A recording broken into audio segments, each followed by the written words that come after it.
తెలంగాణలో ఇంచుమించు 27 మాసాలుగా ప్రజాపాలన, ఇందిరమ్మ రాజ్యం, నిస్సాయులందరికీ సహాయం అందించాలి, అపన్నస్తం అందించాలని చెప్పిన ఆలోచనతోటి గౌరవ ముఖ్యమంత్రి శ్రీ రేవంత్ రెడ్డి గారి నాయకత్వంలో జరుగుతున్నటువంటి అభివృద్ధి తీరులన్నింటినీ కూడా మీరు స్వయంగా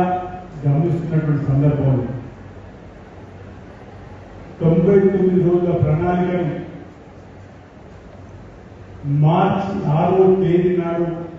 మనం ప్రారంభం చేసుకొని ఇప్పటి వరకు కూడా అన్ని గ్రామాలు, అన్ని మండల కేంద్రాలు, అన్ని పట్టణాల్లో కూడా ఈ ప్రజాపాలనలో ఎప్పటివరకు చేసింది చెప్పేటువంటి సందర్భంతో పాటు ప్రజలను చేయడంతో పాటు ప్రజలను ఈ అభివృద్ధిలో భాగస్వామ్యం చేసినటువంటి ప్రగతి ప్రణాళికలు సూచనలు తీసుకున్నటువంటి కార్యక్రమం కూడా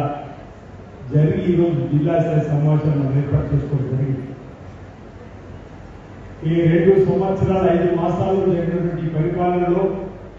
మనం తీసుకున్న నిర్ణయాలన్నీ కూడా భారతదేశంలో ఇతర రాష్ట్రాలు మన యొక్క ఆలోచన తీసుకుంటున్న సందర్భాలను మనం గుర్తు చేసుకున్న సందర్భం. దేశానికి తెలంగాణ పరిపాలన, ఇందిరమ్మ రాజ్యం, కేంద్ర సర్కార్ రోడ్డు మారణ విధంగా తీసుకున్నటువంటి కార్యక్రమం ఇటీవల మీరు చూస్తే పక్కన తమిళనాడులో విజయన్ గారు ముఖ్యమంత్రి అయిన తర్వాత మొట్టమొదటి సంతకం తెలంగాణ రాష్ట్రంలో జరుగుతున్న 200 యూనిట్ల ఉచిత కరెంటును ఈరోజు తమిళనాడులో ప్రారంభం చేసిన కార్యక్రమాన్ని. అందుకే అంటున్న తెలంగాణ దేశానికి రోడ్డు మోడల్ అయింది. మనం పేద ప్రజలకు అందిస్తున్న సంక్షేమ కార్యక్రమాలు ఇతర రాష్ట్రాల్లో కూడా వారి అధికారులు ఖచ్చితంగా చేసేటువంటి కార్యక్రమ అంశాన్ని చెప్పే ప్రయత్నం చేస్తూ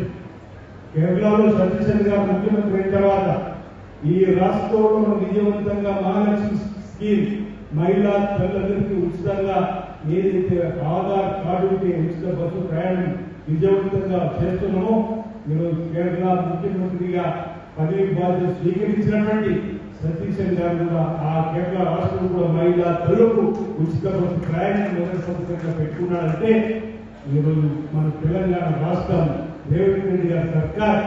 ఇందిరమ్మ రాజ్యం ఏ విధంగా ప్రజా సంక్షేమాలు అవలంబిస్తుందో ఈరోజు మన సంక్షేమ కార్యక్రమాలు ఇతర రాష్ట్రాల్లో ప్రజలకు అందించే కార్యక్రమం చేస్తుందో ఒకసారి గమనించడం కోరుతా ఉన్నాం. భారతదేశంలో ఏ రాష్ట్రంలో కూడా కుల జరగలేదు, ఎస్సీ కేటగిరీస్ జరగలేదు. ఈరోజు మన రాష్ట్ర